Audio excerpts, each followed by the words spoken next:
ఈరోజు మనం రక్తదానం గురించి నేర్చుకున్నాం. రక్తదానం అంటే రక్తము దానం చేయడం. ఎప్పుడు దానం చేయాలి, ఎవరు దానం చేయాలి, ఏ సందర్భాల్లో ఇవ్వాలి, ఏ సందర్భాల్లో రక్తం ఎక్కించాలి, ఇలాంటివన్నీ మనం 1 by 1 టాపిక్స్ మాట్లాడతాం.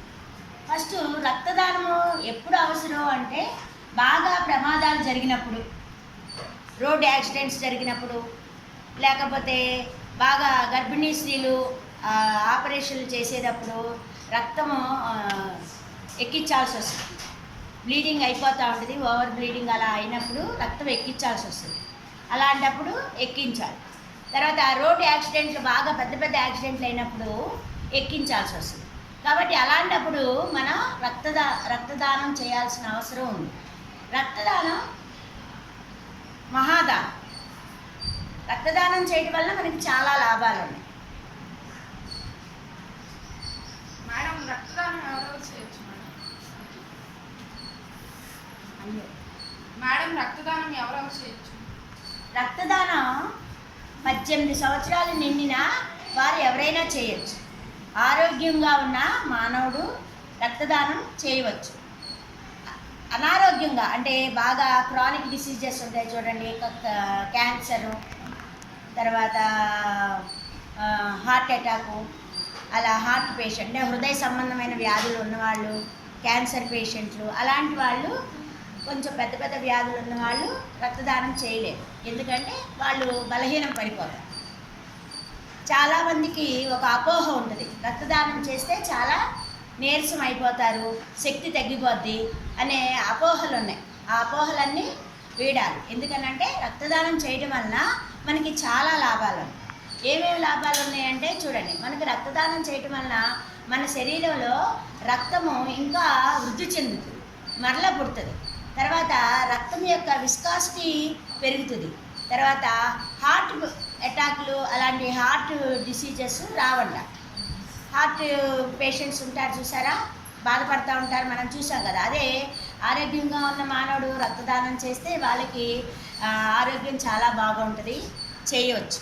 కాబట్టి మనం రక్తదానం ఎవరెవరు ఎలా చేస్తారన్నప్పుడు మనకి బ్లడ్ గ్రూప్స్ ఉన్నాయి కదా. రక్తదానం చేసేటప్పుడు ముందు ABO అని ముందు మనకి గ్రూపులు ఉన్నాయి కదా. ఆ గ్రూపుల్ని ఎలా టెస్ట్ చేస్తారో ఇలా అన్నమాట. ABO అవి చేస్తారు. తర్వాత చూడండి, రక్తాన్ని ఇలా సేకరిస్తారు. ఎవరు సేకరిస్తారు, ఎవరు ఇస్తారు? ప్రతి జిల్లాలో ప్రభుత్వ ఆసుపత్రిలో ఒక బ్లడ్ బ్యాంక్ ఉంటుంది. ఆ బ్లడ్ బ్యాంకులో సిబ్బంది ఉంటారు. వాళ్ళు ఏం చేస్తారంటే ఎవరైతే రక్తదానం చేద్దామని వస్తారో వాళ్ళ దగ్గర రక్తాన్ని తీసుకొని ఇలా ప్యాకెట్స్లో నిల్వ చేస్తారు. ఈ రక్తము మనకి ఇది నిల్వ ఉండటానికి హెపారిన్ అనేదాన్ని కలుపుతారు. 3 నెలల వరకు రక్తం నిల్వ ఉంటుంది. తర్వాత మన గ్రామాల్లోనే, మన టౌన్స్లో ఏముంటుందంటే రక్తదానం చేసే వాళ్ళందరూ ఒక గ్రూపులు ఉంటారు. ఇప్పుడు బెల్ కంపెనీ అలాంటి కార్మికులు ఉన్నారనుకోండి, వాళ్ళు ఎప్పుడూ రక్తదానం చేస్తూ ఉంటారు. గవర్నమెంట్ హాస్పిటల్లో ఎప్పుడైనా రక్తం కావాలంటే ఆ బ్లడ్ బ్యాంక్ వాళ్ళు ఆ రక్తదానం చేసే వాళ్ళ గ్రూపులు ఉంటాయి. వాళ్ళకి కాంటాక్ట్ చేసి వాళ్ళని వచ్చి ఫలానా అవసరం ఉంది, ఈ గ్రూపు రక్తం ఇవ్వండి అంటే AB అనే గ్రూపులు ఉన్నాయి కదా. ఆ గ్రూపులు వాళ్ళని ఎప్పుడెప్పుడు అవసరమైతే వాళ్ళని అడుగుతారు.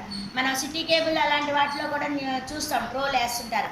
AB కావాలి, ఇవ్వాల్సిన వాళ్ళు, ఆసక్తి ఉన్నవాళ్ళు ఫలానా నెంబర్ కాంటాక్ట్ చేయండి అని. తర్వాత మనకు కూడా చాలా పెద్ద పెద్ద యాక్సిడెంట్లు అయినప్పుడు మన ఉద్యోగస్తులు లేకపోతే టీచర్స్ గ్రూపుల్లో కూడా ఫలానా వాళ్ళకి రక్తం కావాలి, ఎవరైనా ఉన్నవాళ్ళు ఇవ్వండి, రక్తదానం చేయండి అని అడుగుతూ ఉంటారు. అలా రేర్ బ్లడ్ గ్రూప్స్ అని ఉంటాయి. అంటే O అంటే ఏమన్నాం, దాన్ని ఇలా రక్తాన్ని తీస్తూ ఉంటారు. తర్వాత చూడండి, ఇక్కడ డోనరు రెసిపియంట్ అని ఉంది. చూడండి, డోనరు రెసిపియంట్. డోనర్ అంటే ఏంటంటే దాతలు, విశ్వదాతలు అంటే ఓ ఏం చేస్తుంది, మనకి Oకి ఇవ్వచ్చు, Aకి ఇవ్వచ్చు, Bకి ఇవ్వచ్చు, ABకి ఇవ్వచ్చు. దీన్ని ఏమన్నారు, విశ్వదాతలు అంటారు.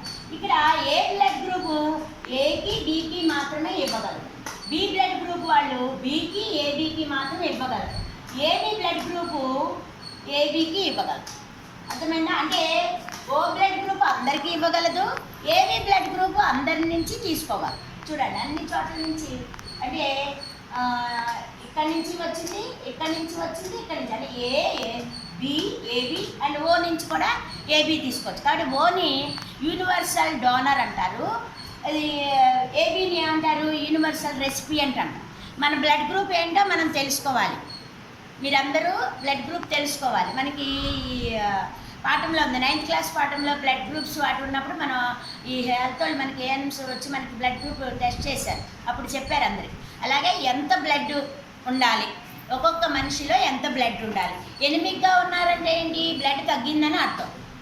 ఎనిమిగ్గా ఉండటానికి కారణాలు ఏంటో చూసుకుని ఆ ఎనిమిగ్గా ఉండకుండా ఉండటానికి మనం ఏం చేయాలి? మంచి ఆహారం అంటే క్యాలరీస్ ఉన్న ఆహారము, తర్వాత ఐరన్ ఉన్న ఆహారం, బొప్పాస్కాయ అని, క్యారెట్లని, బెల్లం అని, తర్వాత వేరుశనగ పప్పుండలని, ఇలాంటి రక్తం బాగా పడే ఆహారాన్ని ఎక్కువ, క్యారెట్ జ్యూసులు, బీట్రూట్ జ్యూసులు తాగితే మనకి బ్లడ్ ఎక్కువగా ఉంటుంది.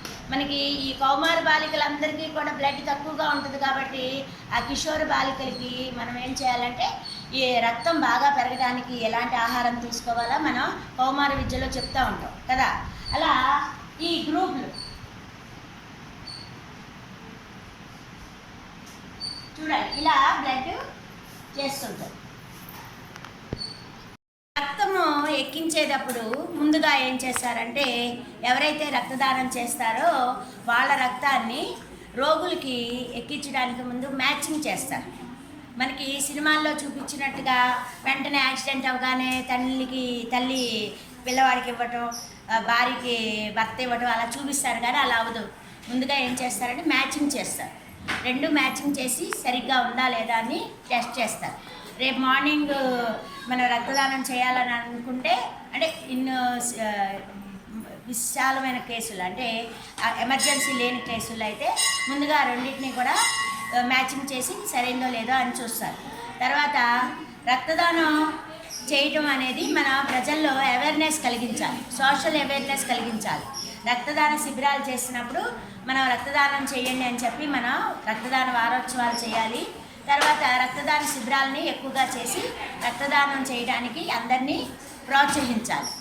తర్వాత మనకి స్లోగన్లు ఉన్నాయి, రక్తదానం చేయండి, చాలామంది ప్రాణాలను కాపాడండి, తర్వాత రక్తదానం మహాదానం అని ఇలాంటి స్లోగన్లు ఉన్నాయి కదా. ఇవన్నీ కూడా మనం సమాజంలో మనం బాగా అవేర్నెస్ కలిగించి రక్తదానం చేయడాన్ని ప్రోత్సహిస్తూ ఉండాలి.